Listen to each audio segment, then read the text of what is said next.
2011-0185, Parish President's Remarks Report. Mr. St. Pierre. Thank you, Mr. Chairman. I attended the Dow's Outstanding Achievement Reception, which honors students who are on the superintendent's list for at least 3 consecutive quarters. Congratulations to the kids for their great effort. I was amazed at the number of kids that actually can be on the honor roll for 3 consecutive weeks. That tells me a lot about the children and also a lot about the parents. So, and as they called their names, they gave out a little brief synopsis of what they want to do when they graduate, and it was pretty impressive. So those kids from Hornville, congratulations to them and to their families. I'd like to thank everyone who attended the National Day of Prayer here in the courthouse lawn. This event was organized by Pastor King of the First Baptist Church in Loudoun. We appreciate his efforts in preparing this great event. I think one of the things we lack in this country is prayer, so I was glad to see that he promoted this deal, and we were happy as a parish to participate. Last week we held our annual our Civil Service Awards banquet, recognizing 92 of our employees for their service and attendance. And congratulations to all employees recognized for their accomplishment. I'd like to pay special attention to Kim Cheremy from the IT department, who was named Employee of the Year. As you know, the Bonnie Carey Spillway opened for the 10th time in its history last Monday, with 330 bays open as of yesterday.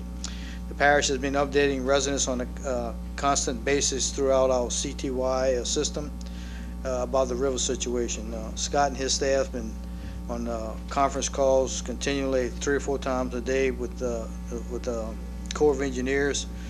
We've met with Randy Trosclair with the Lafourche Levee Basin, and also Steve Wilson, and assured us on both sides of the river we have no issues, we have no sandbars, and have no suspected levees, so we're in good shape. Currently, there are no seepages, sandbars, and issues associated with the levee in St. Charles Parish. The river is cresting now at the reserve in Carrollton Gauge.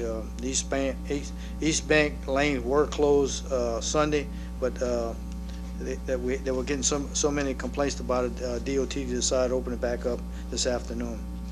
The parish will send a notice if and when these lanes, well, we did that. There is no activity or subsurface work of any kind within 1,500 feet of levee. That includes power driving, digging, excavating, trenching. Residents can stay tuned to the government access channel, Channel 6, and the parish website for the latest news and information regarding Mississippi River situation. We had several calls, 2 calls over the weekend requesting us, the parish, provide flood tubes to Lafourche Parish and St. Mary. Sam, was it St. Mary? St. Mary, and we're glad to help them out. We lent them some of our tubes. We assured that we have enough tubes to handle our own situation if and when we have an emergency. We met with members of the all the parishes that border the Lake Pontchartrain. This was done at the request of Parish President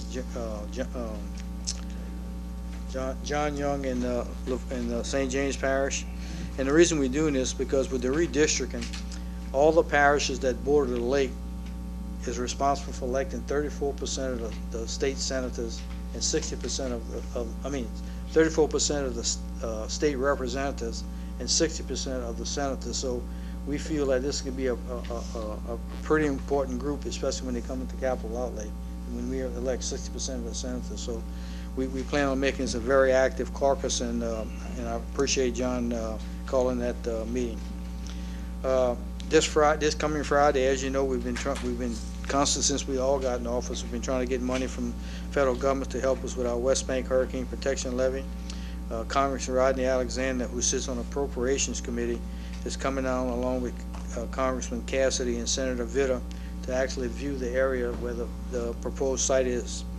We hope to fly, take him over to the area in a helicopter furnished by the National Guard. We're working on that. We're pretty sure we can get it, and this is a good way to actually them to see the actual site, so when they go back to talk to the other congressmen, they can kind of know what they're talking about. We got an amendment today on the federal emergency declaration for the state of Louisiana, and it says effectively May 13th, emergency declaration FEMA 332 EMLA dated May 6, 2011 has been amended to authorize reimbursement for full Category B assistance, including direct federal assistance for eligible Louisiana parishes at 75% federal funding under the FEMA Public Assistance Grant. So they'll pay 75, we pay 25. Eligible parish includes our Assumption, Avoyelles, Catahoula, Concordia, East Baton Rouge, East Carroll, Iberville, LaSalle, Mason, Point Coupee, St. Charles, St. James, St. John the Baptist, St. Landry, St. Mary, and Tensas, Terrebonne, West Baton Rouge, and West Feliciana. So that was good that they can do this, and we are expending some monies right now, and we hope to get reimbursed by FEMA. That concludes my report, Mr. Chairman.